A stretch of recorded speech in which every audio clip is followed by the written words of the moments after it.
Hello and welcome everyone. Start करते हैं आज का हमारा सेशन। ये हमारी जो सीरीज़ है 39 डेज़ की सीरीज़ है, आप लोगों को पहले ही बताया था। और आप लोगों के कहे मुताबिक मैं आज 15 फैक्ट ला रहा हूँ आप लोगों के लिए। देखते हैं जो वेरी इंपॉर्टेंट है। Let's start. यदि पूछेगा रानी लक्ष्मीबाई की जो समाधि स्थल है वो कहाँ पे है, तो ध्यान रखना रानी लक्ष्मीबाई की जो समाधि स्थल है वो कहाँ पे है, ग्वालियर में है। ये वेरी इंपॉर्टेंट है। उदयगिर की गुफाएं कहाँ पे है, तो उदयगिर की जो गुफाएं है वो कहाँ पे है, विदिशा में है। तानसेन का मकबरा कहाँ पे है, तो ये भी कहाँ पे है, ग्वालियर में ही है। ध्यान रखना तानसेन का मकबरा है, इसको एग्जाम में कई बार पूछा जा चुका है यहाँ पे, तो वेरी इंपॉर्टेंट यहाँ पे।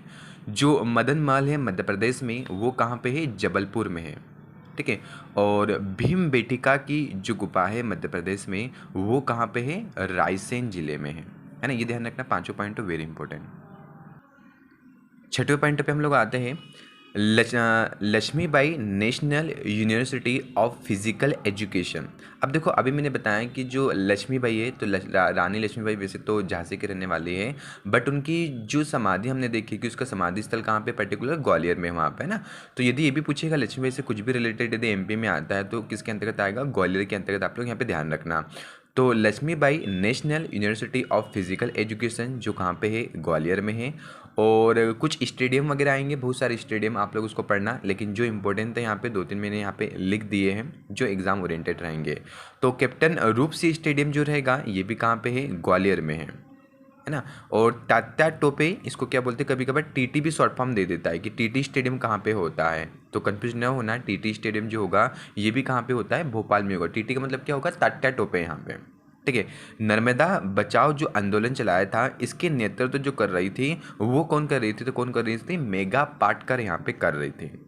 ऑप्टिकल फाइबर एंड कारखाना जो कहाँ पे है, मंडी दीप रायसेन में है। इसको आप लोग ध्यान रखना, एग्जाम ओरिएंटेड। देखो इस एक्चुअली क्या है ना कि मैं है ना एग्रीकल्चर का मतलब एग्रीकल्चर का टीचर हूँ, एक प्रकार से टीचर बोल दो या तो स्टूडेंट, जो भी आप बोलना चाहो यहाँ पे है ना। लेकिन मैं आप लोगों के लिए फैक्ट जो ला रहा हूँ तो ये मेरे नॉलेज के बेस पे मैं ला रहा हूँ यहाँ पे, क्योंकि एक समय मेरा भी था जब मैं प्रिपरेशन कर रहा था, एक ही समय के बच्चों को मेहनत करना पड़ता है। तो ये सारी की सारी मेहनत मैं आप लोगों के लिए कर रहा हूँ यहाँ पे। और डेफिनेटली मैं 39 डेज तक जितना भी मेरे को समय मिलता है मैं समय निकालता हूँ आपके लिए, और स्पेशली आपके लिए ही वीडियो बनाता हूँ यहाँ पे, है ना। तो इसको यदि वीडियो अच्छा लगता है तो डेफिनेटली लाइक भी कीजिए, शेयर भी कीजिए, ताकि मेरा भी एक मनोबल बढ़े और आप लोगों को फैक्ट डेफिनेटली एग्जाम में काम में आएंगे, ये गारंटी मेरी है। ठीक है। अब आ जाते हैं हम लोग हमारे साइंस के क्वेश्चन पे। देखो यदि पूछेगा किस रंग की तरंगदैर्घ्य सबसे कम होती है, यदि पूछेगा कि ऐसे कौन सा रंग होगा कि जिसकी वेवलेंथ सबसे कम होगी, तो कौन सा होता है, बैंगनी रंग होगा। जैसे आपने पढ़ा होगा बेजानी हपी नाला, है ना, बे जा नी ह पी ना ला। तो ये क्या होते हैं, जो हमारे इंद्रधनुष हो गए, तो इंद्रधनुष को यहाँ पे क्या हो जाता है, पर्टिकुलर यहाँ पे कलर हो जाते हैं कि जो रेनबो वगैरह होते हैं उसमें कौन कौन से कलर होते हैं। तो जो बैंगनी रंग होता है इसकी तरंगदैर्घ्य सबसे कम होती है, वेवलेंथ। और जो लाल रंग होता है तो लाल रंग की तरंगदैर्घ्य क्या होती है, सबसे ज़्यादा होती है यहाँ पे। तो यहाँ पे ध्यान रखना। देखो कपूर के छोटे छोटे टुकड़े जल की सतह पर तैरते हैं या नाचते हैं, पहला क्वेश्चन।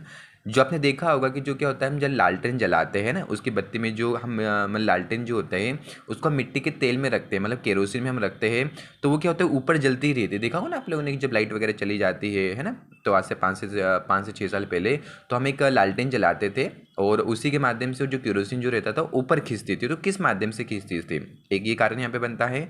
और वर्षा की बूंदों का आकार जो होगा गोलाकार क्यों होता है यहाँ पे, तो तीनों का एक ही रीजन होगा, पृष्ठ तनाव। आप लोग यहाँ पे ध्यान रखना। मछलियों के यकृत, जो मछलियों के जो यकृत होगा उससे जो तेल निकाला जाता है उसमें कौन सा उसमें विटामिन पाया जाता है, तो जो विटामिन रहेगा विटामिन डी अच्छा पाया जाता है। और विटामिन डी जो होगा ये एक अच्छा सोर्स भी माना जाता है। सन की यदि हम बात करेंगे, सूर्य के प्रकाश की बात करेंगे, तो उसमें भी क्या होता है, एक प्रकार से विटामिन डी, हालांकि उसमें नहीं होता है, वो रेज हमारी बॉडी में जाती है, हमारे बॉडी में जो भी कोलेस्ट्रॉल रहता है वो क्या होता है, विटामिन डी में एक प्रकार से कन्वर्ट होता है यहाँ पे, है ना। ये वेरी इंपॉर्टेंट यहाँ पे कि कुनेन जो होता है, कुनेन किससे प्राप्त होता है, बहुत ही ज़्यादा इंपॉर्टेंट, तो ध्यान रखना। कुनेन जो प्राप्त होता है वो सिनकोना से प्राप्त होता है। कभी कभार जो मलेरिया बुखार वगैरह होता है तो बुखार में भी इसका यहाँ पे यूज़ किया जाता है। भूकंप की तीव्रता को जो नापा जाता है वो किसके द्वारा नापा जाता है, रिएक्टर स्केल के द्वारा नापा जाएगा। तो आई होप आज के फैक्टर 15 मैंने आप लोगों को बताए आपके अकॉर्डिंग यहाँ पे कहे जाने पे, तो मैंने उसको फिर यहाँ पे किया। ठीक है, यदि वीडियो अच्छा लगा हो तो डेफिनेटली लाइक और शेयर कीजिए। Thank you so much, see you again.